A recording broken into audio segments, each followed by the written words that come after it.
Hello, everyone. I've been watching very bright Lebanese commentators in the past few days go apoplectic on social media, on Twitter especially, over things Israel it's doing, Jewish conspiracies and the like in order to supposedly pressure Lebanon to settle Palestinian refugees in Lebanon and prevent them from going to the West Bank. The question that I always wrestle with is, uh, um, um, have you polled those Palestinians and asked them where they would like to go? I mean, they certainly do not want to stay in Lebanon. They do not want to stay cooped up in shameful conditions in refugee camps. So ask them, poll them, ask them, see where they want to go. But that's not the purpose of uh, what I want to talk about today. I'm just appalled by the level of historical illiteracy among young Lebanese dominating social media today. And I'm always reminded by this sentence I heard recently and I wrote in my little book of quotes from French public intellectual and philosopher Michel Onfray, which said, "Il faut enseigner l'histoire pour empêcher qu'on nous raconte des histoires." But one must learn history in order to learn how to think and avoid being told what to think. So, in this context, I notice that there's a disheartening low level of historical literacy in Lebanon today, and emanating out of Lebanon, breeding all sorts of silly certitudes and medieval superstitions and anti-Semitic tropes, ranging from convictions that Israel is the root of all ills in Lebanon, forget Hezbollah, they're a Boy Scout troop, that there is a Jewish conspiracy to pressure Lebanon to naturalize Palestinian refugees and settling them in the country. I'm, by the way, not against such an eventuality, or at least talking about it. But also there is a load of other fallacies suggesting the Palestinians were ostensibly victims of Jewish deviousness and rapacity, and essentially played no role in the series of bad accidents of nature that keep piling up on them. Well, I'm going to, I don't know if it's in this installment or maybe another one, but I'm going to take about 5 minutes of your time to give you a brief overview of the Arab-Israeli conflict. 5 minutes, that is all it takes to explain the Arab-Israeli conflict, and suggest that all that you Lebanese know about the Arab-Israeli conflict is superstitions and fallacies fed you by your doctrinaire obscurantist educational system in Lebanon, and that the fact that Palestinians don't have a state today is a choice that the Palestinians themselves made, or the Arabs of British Mandate Palestine made in 1947. Because they were offered a state in 1947 and they rejected it.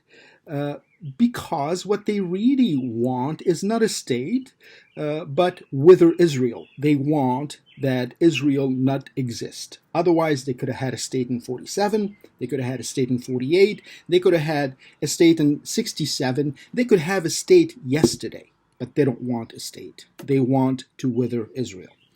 Unfortunately for them, the political geology of the Middle East conflict is shifting today. And the Arabs who once had been egging on Palestinians to remain in refugee camps and accept nothing less than the erasure of Israel, those Arabs are today Israel's main commercial, cultural, industrial, and political partners. I'll get to the details of the Arab-Israeli conflict, but first let me get, for the purpose of those Lebanese who may be listening, let me get a few Lebanese housekeeping matters out of the way.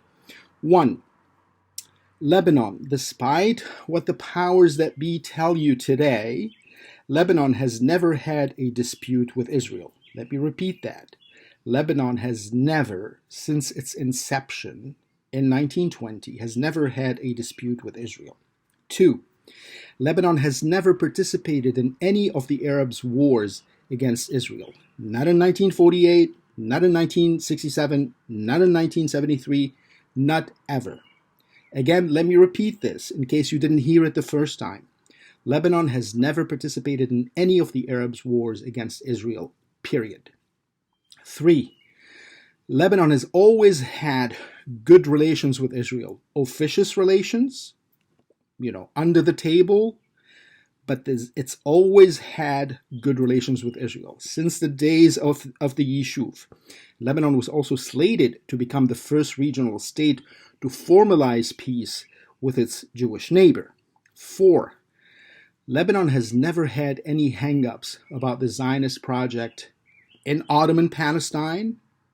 This is before the British Mandate Palestine. So Lebanon was in contact already with the Zionists of the Yishuv from the days of Ottoman Palestine, which was, by the way, part of the Ottoman Vilayet of Beirut. There was no distinct administrative unit called Ottoman Palestine. It was part of Beirut and Damascus under the Ottomans. Point number 5.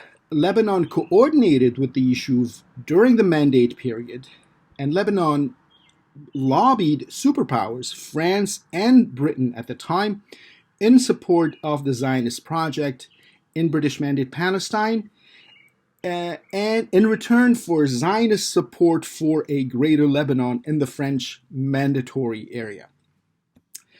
Point number 6. In 1937, Patriarch Arida, who was known in Lebanon at the time as the Patriarch of the Jews, famously declared at the Magen Avraham synagogue in Beirut that, and I quote, "We Lebanese sincerely hope that our mutual relations with the Jews in general, the Zionists in particular, remain strong, consistent, perpetual, and fruitful." Again, let me repeat this in case you didn't hear it the first time. I'll do it slower. We Lebanese sincerely hope that our mutual relations with the Jews in general, the Zionists in particular, okay? We're not making a distinction here, okay? We're not saying, oh, Lebanese Jews, as long as they're Zionists, they're good. As long as they deny their Jewishness and don't dream of Jerusalem, they're good. As long as they're anti-Zionist. No. This was a public declaration by a Lebanese official who was foundational in the creation of modern Lebanon, saying, we sincerely hope that our mutual relations with the Jews in general, this is before the creation of the State of Israel, and our relations with the Zionists in particular remain strong, consistent, perpetual, and fruitful. End of quote. Arida further, this is the same patriarch of the Jews, noted that, and I quote, "We will help and assist each other come what may, and we pray," meaning we and the Jews of the Yishuv, "and we pray that we pray the good Lord that He deliver the Jews being subjected to oppression and persecution in Germany and British Palestine." End of quote. 1937. He would repeat the same language up until 1952, when he ceases being patriarch. I bet Lebanese history books don't teach you this history. Don't teach you history at all. Only cliches and resentments and half-truths. But that is not surprising in light of the depravity called the Ta'if Agreement of 1989 and the kind of venomous fallacies that it injected in Lebanon's official curricula. I give you an example from my own world of references. I grew up, I was socialized until the age of 18, and I was educated in Lebanon, where Chapter 7 of my high school's history book, which was part of the official history book, Chapter 7 was titled Al-Fath al-Arabi, the Arab Conquest. God forbid the Syrian occupiers, or today Hezbollah colonists, God forbid should they allow such a chapter to remain in the official history curriculum. Today, that same chapter is adjusted into al-imtidad al-Arabi, the Arab expansion. I don't know if you're able to detect the toxicity here. Of course not, because Arab expansion, al-imtidad al-Arabi, is innocuous. It also means that the Arabs never conquered Lebanon, that Lebanon had always been Arab, and that with Islam, Arabs simply expanded, extended, right? Imtaddo. What a load of malarkey. But that is the history you feed on in Lebanon today. And how can you approach with a modicum of decency the Arab-Israeli conflict when this is the history you're familiar with? So I'll leave the Arab-Israeli conflict in 5 minutes or less for the next installment. Cheers.